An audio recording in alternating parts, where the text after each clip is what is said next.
दोस्तों, हिंदुस्तान टाइम्स की रिपोर्ट के अनुसार इंडियन आर्म फोर्सेस ने यूएस निर्मित MQ-9B reaper high altitude long endurance drone की ज़रूरत संख्या को 30 से घटाकर 18 कर दिया है।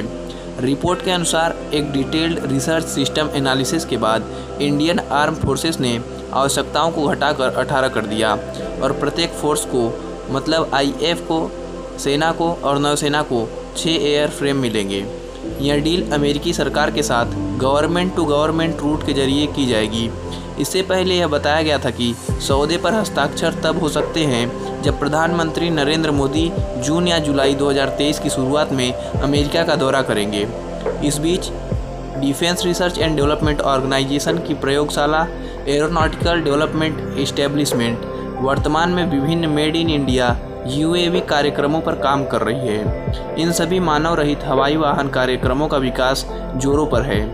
तपस BH-01 या फिर Rustam 1 medium altitude long endurance ऐसा ही एक कार्यक्रम है।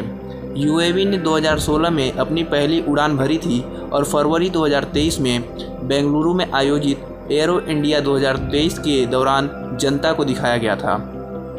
तपस BH 18 से अधिक घंटों के साथ 28,000 फीट तक की ऊंचाई पर काम करने में सक्षम है। आर्चर NG एक और UAV है जो विकसित हो रहा है, जो एक आर्म UAV है और 30,000 फीट की ऊंचाई तक संचालन करने में सक्षम है। प्लेटफॉर्म के बारे में बताया गया है कि यह 18 घंटे तक हवा में रह सकता है, जिसका मतलब है कि यह उस अवधि के लिए हवा में रह सकता है। यह 300 किलोग्राम हथियार ले जाने में सक्षम है। दूसरी ओर अगर हम बात करें MQ-9A की, तो यह टर्बो प्रॉप संचालित मल्टी मिशन RPA है, जिसे 2001 में जनरल एटॉमिक्स द्वारा विकसित और पहली बार उड़ाया गया था। यह 27 घंटे की एंड्योरेंस के साथ आता है। इसके अतिरिक्त यह 50,000 फीट की ऊंचाई तक संचालित करने की क्षमता रखता है। इसमें 3,850 पाउंड की पेलोड क्षमता है, जिसमें 3,000 पाउंड बाहरी स्टोर शामिल है। भारतीय नौसेना पहले ही company owned company operated COCO model पर लीज पर MQ-9 ड्रोन 2 संचालित करती है। भारतीय नौसेना को ये ड्रोन नवंबर 2022 में लाइन ऑफ एक्चुअल कंट्रोल पर चीन के साथ गतिरोध में चरम पर मिले थे। कुछ रिपोर्ट्स में कहा गया है कि नौसेना की इन ड्रोन की क्षमताओं ने अत्यधिक प्रभावित किया है, इतना कि 2 MQ-9 ने केवल 2 वर्षों में 10,000 घंटे की उड़ान पूरी कर ली है। यहाँ तक कि इनका उपयोग भारतीय सेना ने भी किया है।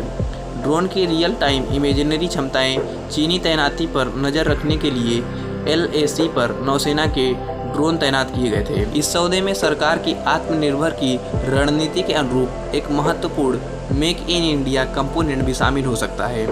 अभी पिछले महीने की शुरुआत में जनरल एटॉमिक्स ने भारत फोर्ज के साथ MQ-9 के मुख्य लैंडिंग गियर कंपोनेंट का निर्माण करने के लिए कॉन्ट्रैक्ट किया है। यह साझेदारी भारत को देश में एक ड्रोन मैन्युफैक्चरिंग इकोसिस्टम विकसित करने में मदद करेगी। तो दोस्तों, ये थी हमारी आज की वीडियो। आशा है जानकारी पसंद आई होगी।